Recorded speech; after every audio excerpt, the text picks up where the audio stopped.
March 31st is International Trans Day of Visibility. In an effort to amplify trans visibility beyond a single day, Let's Be Perfectly Queer has offered up space to allow trans voices to be heard, trans stories to be shared, and trans experiences to be learned from. And so, trans activist and advocate Jayce Carver takes over the hosting duties tonight and welcomes her guest, educator, writer, and consultant, Fae Johnstone, to the show. Let's hear what they have to say.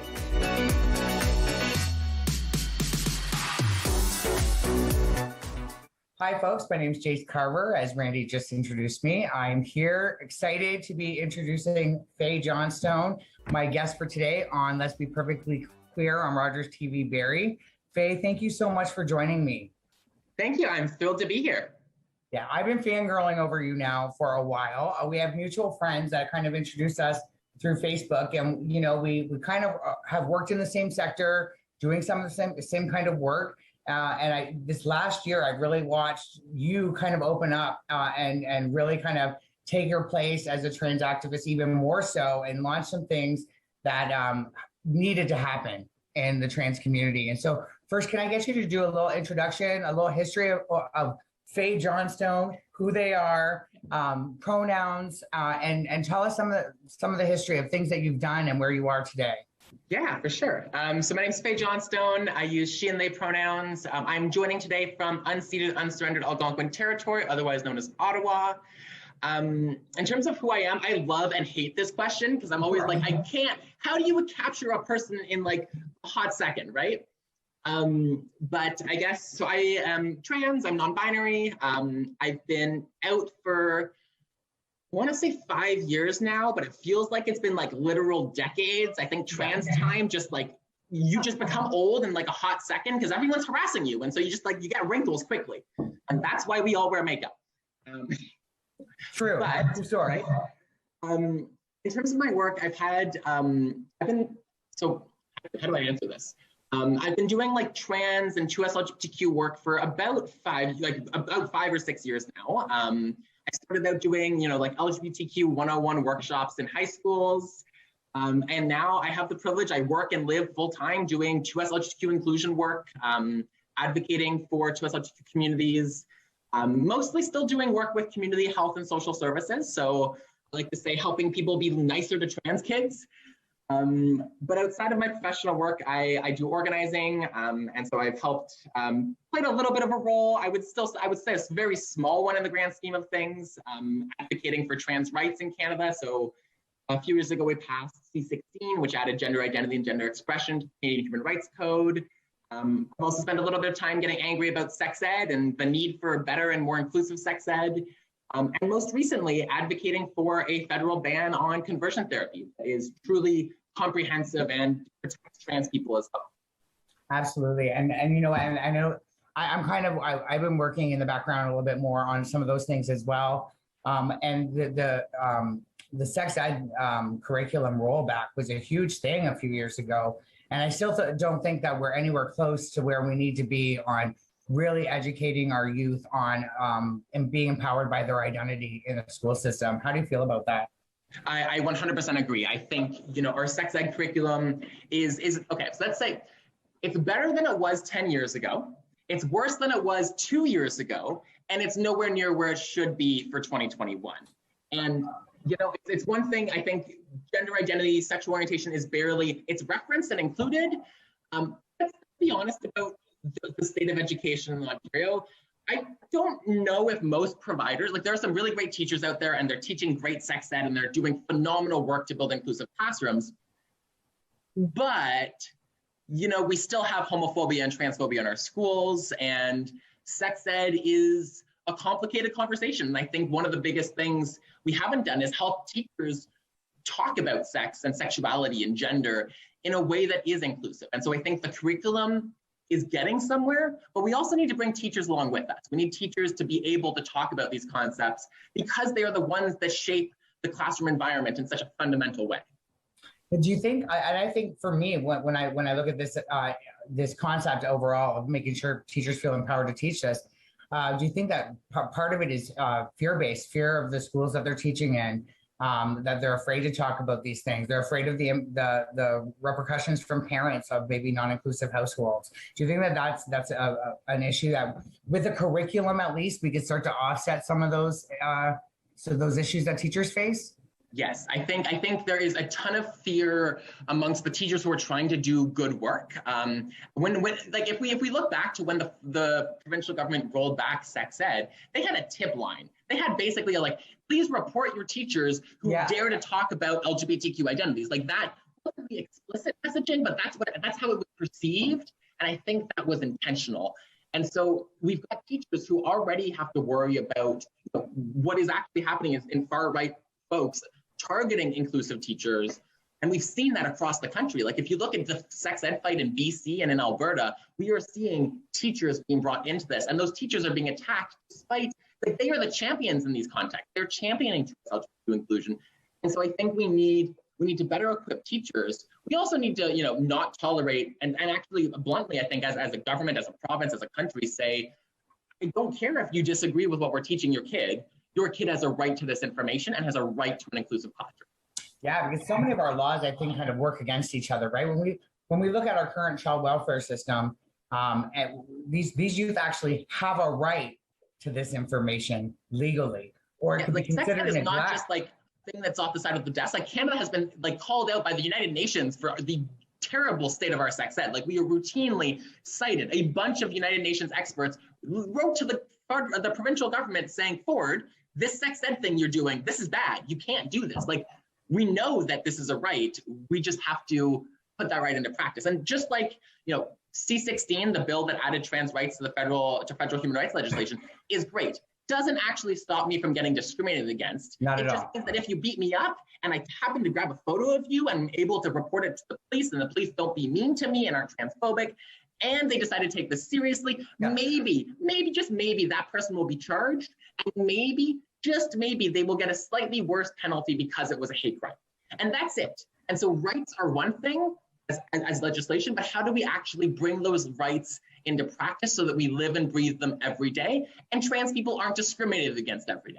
Right, because I used to say that all the time. It's all right it's great, wonderful to have it on paper, but if we don't practice it in our daily lives, if we don't hold people accountable to transphobia, and another slice of that, I believe, is we need to stop calling it homophobia, because we are murking the waters, and we're making an entire group of our community not exist by calling it something it's not.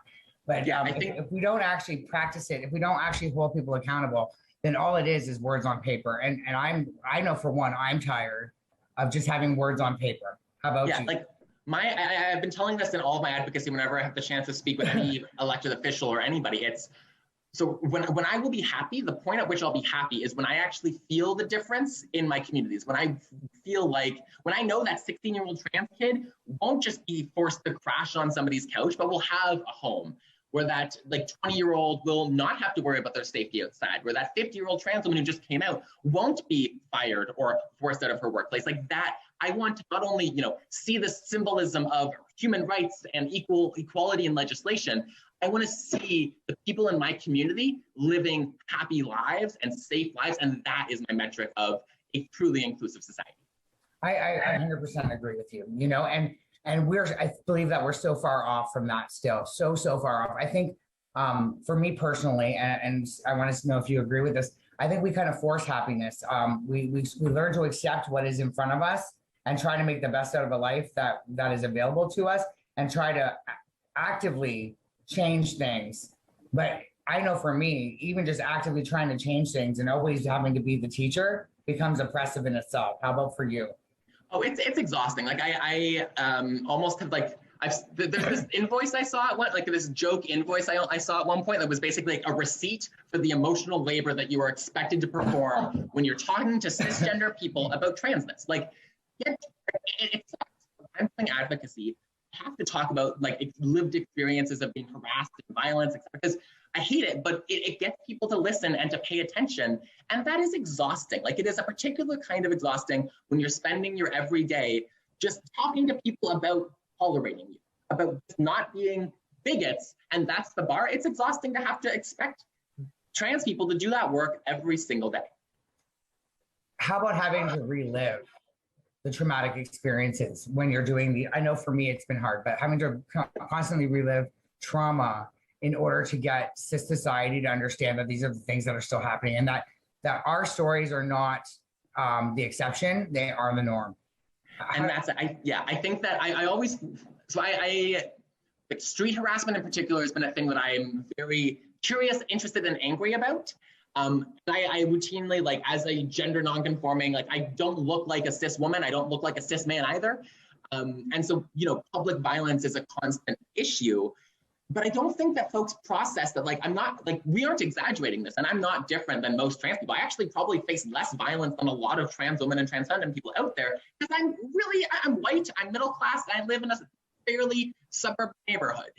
And so I think that folks don't realize, I think that they think that, like, one instance of violence that they heard about trans people facing, I think they think that's it. And I don't think they realize that, like, I can't walk down downtown Ottawa without people looking at me weird. And when you spend all of your time having people look at you weird, and not like in the fun, cool, good way, you start to feel weird in the not fun, good way. You feel weird because you feel like everyone else is staring at you. And that actually has an impact on your mental health, where you feel like an oddity, like you're an abomination almost. Like, that is violent in itself. 100%. I completely agree. You know, and I think I know for me, a lot of people say sometimes I'm passing, sometimes I'm not.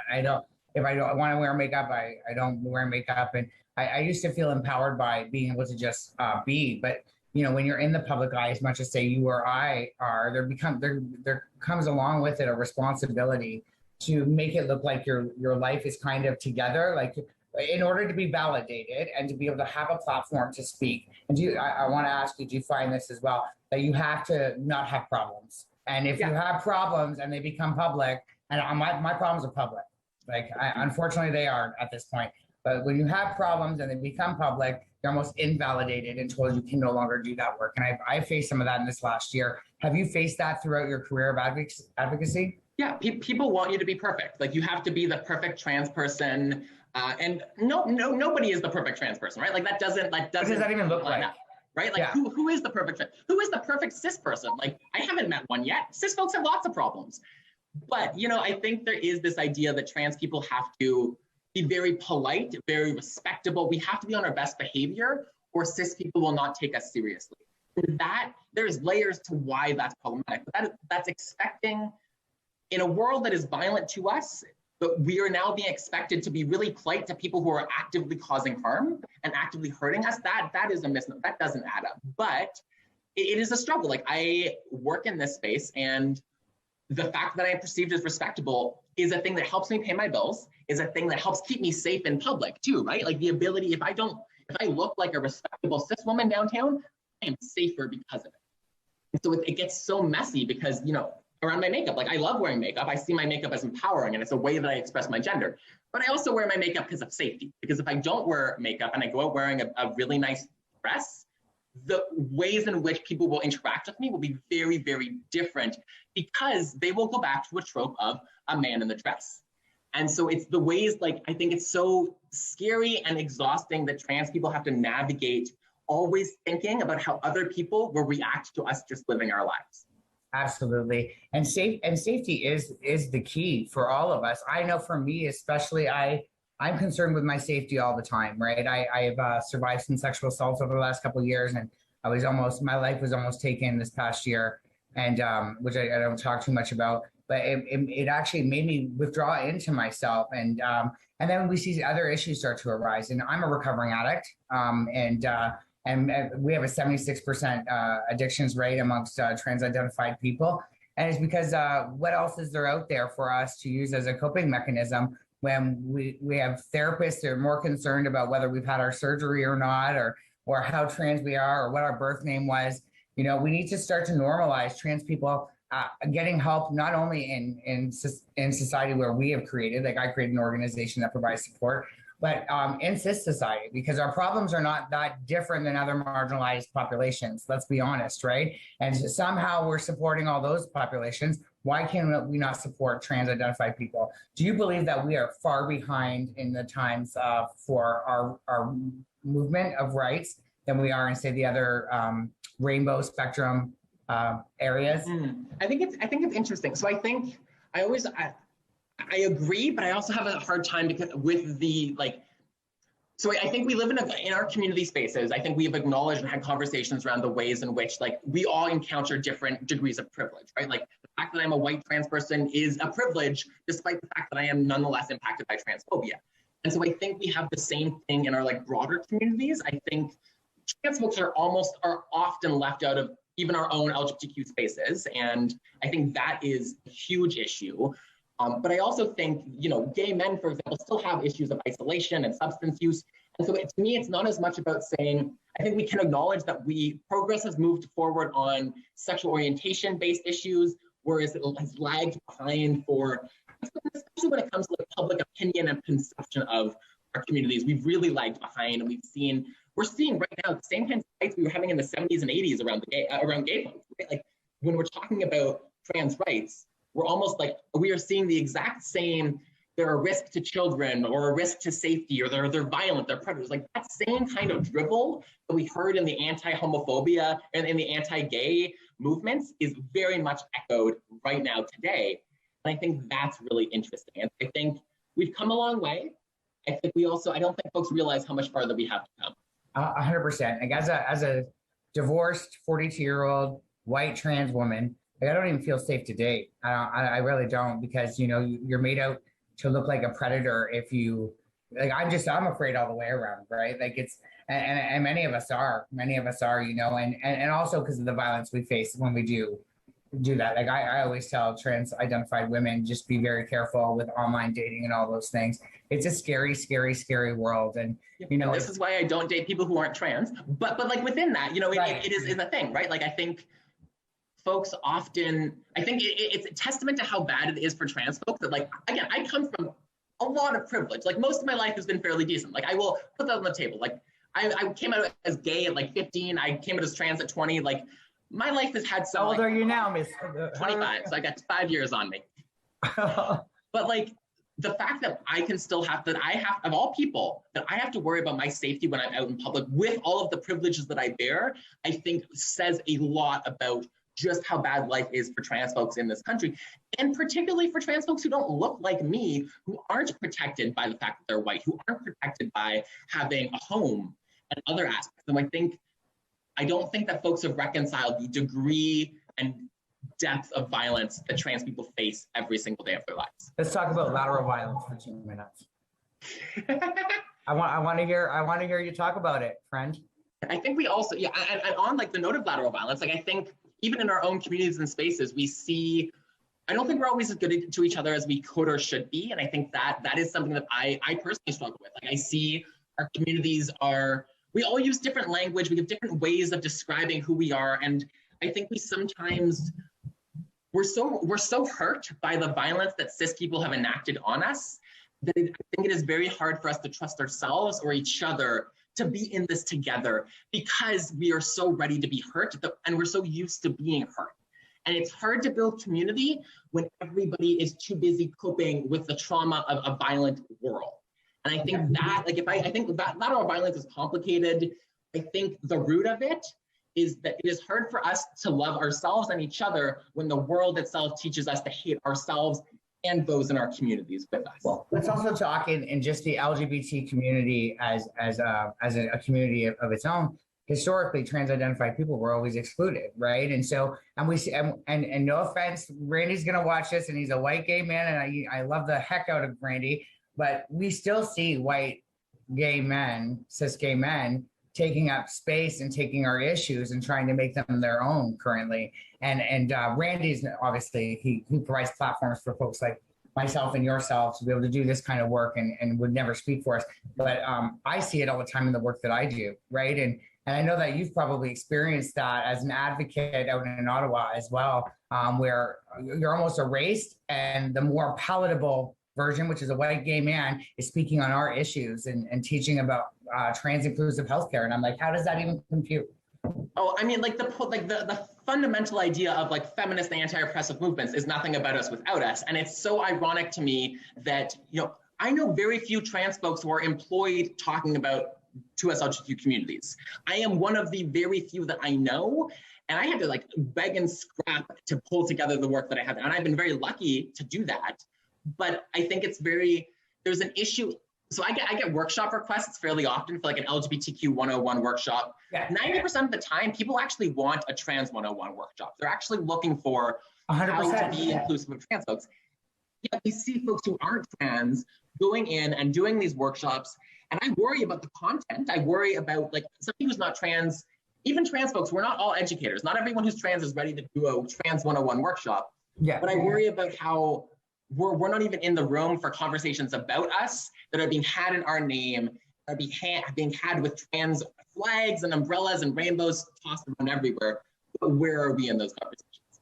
Yeah, I remember going to a conference in Ottawa put on by an organization that you know already, so in your community, and there was a workshop being held by a cisgender person. I also did a workshop there, so I do have to give some credit. But and I just remember having to stand up and argue and say, why is this even happening right now? Why is this even happening? Why aren't the trans identified people that are here hosting this workshop, or why aren't they included in the panel at least? I get that this person has a medical background, but bring a trans person along with you to verify or trans validate. People with medical backgrounds. Like we have trans people are everywhere in every sector. Literally, there is no excuse for there to just there is no thing a cis person can do that a trans person can't do, and probably better. But that's a little bit biased coming through. So I want to hear what you're working on now, right? Like I know that you're doing several Wisdom2Action. Let's talk a little bit about Wisdom2Action. I want to talk about Trans Pride last year. I didn't get to go to any of the events because, let's be honest, my life was not in a good spot at that point. But I do want to hear about it because it was an amazing thing, and you did it during a pandemic. You started the first Trans Pride in the community. Like, come on. So let's talk about what you're doing now, what you've done just recently, and what are some of the things you want to get going in this next little bit. Like, we are in a pandemic. I understand it's hard to get things going, but you know what? I think trans people are just creative, and we're creative, like facing barriers and overcoming them. So I'm so excited to hear what you're doing now and what you've been doing. Yeah. So in terms of it, for the past 2 years now, I've been working with Wisdom2Action. So Wisdom2Action is a progressive consulting firm and social enterprise, largely working on community engagement, 2SLGQ inclusion, and knowledge mobilization. The organizations need to not only do longer workshops, but they also have to think more about the organization as a whole, think about policies and procedures, to think about the different contexts. Like helping trans people in housing is very different than mental health programs versus primary physical health care. And so we need different skill sets in different aspects of our services. And so our Raising the Bar of resources were intended to help organizations start to think that through and think through what an organizational approach to inclusion might look like. Now, in terms of the thing that I'm most excited about coming up, we are working, so a lot of the evidence says that, trans folks have been impacted by COVID in some unpleasant ways. We know that before COVID, 48% of trans folks in Canada made under $30,000 a year. Yeah. We know that during COVID, I believe more than 2/3 of trans folks have had a hard time meeting basic financial obligations or paying their bills. And we also know that of the trans people who have gone to testing or COVID-related services, more than 10% have experienced discrimination in those moments.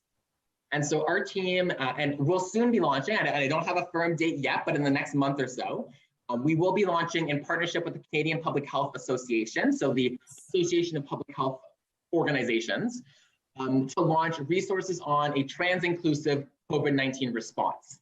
To help service providers in the front line of vaccination and testing be as inclusive as they can be with practical resources like how to ask pronouns, how to create an inclusive intake form.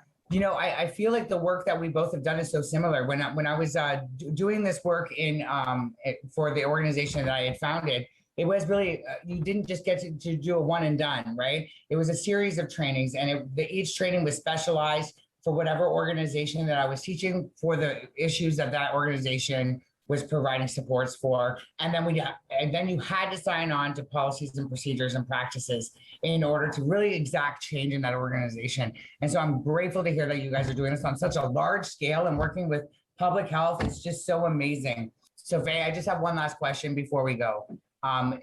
Let's talk about how to be an ally, how to support trans identified people. And I want you to go a little deeper too, because I know as a binary person, I need to be a better ally to non-binary individuals and do a better job of understanding. So how can we do that?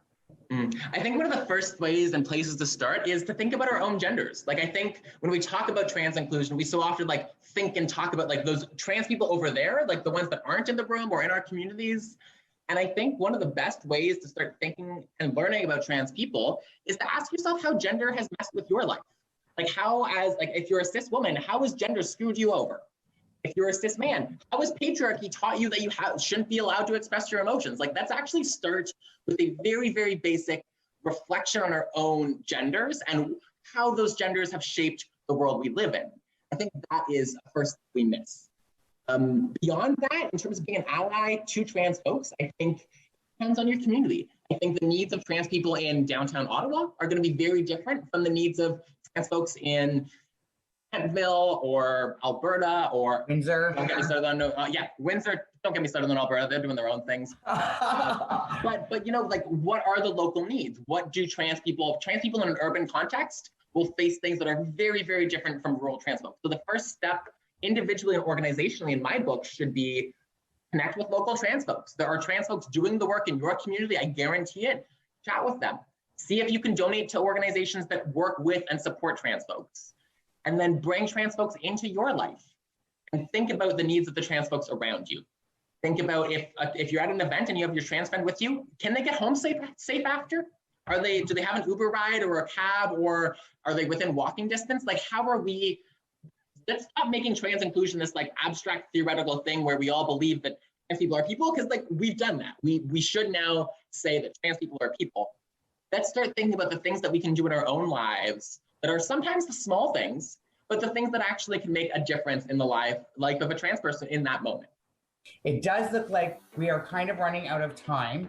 I want to thank you for coming and joining me for today's episode of Let's Be Perfectly Queer. Let's not lose contact at all, because I just fangirl over you, and I'm so grateful to have met you today. Keep doing the work you're doing, everybody. Let's thank Fae Johnstone for joining us today. They are a one to watch. So thanks for joining me. And thank you so much for having me. This has been a pleasure. All right, take care. Bye.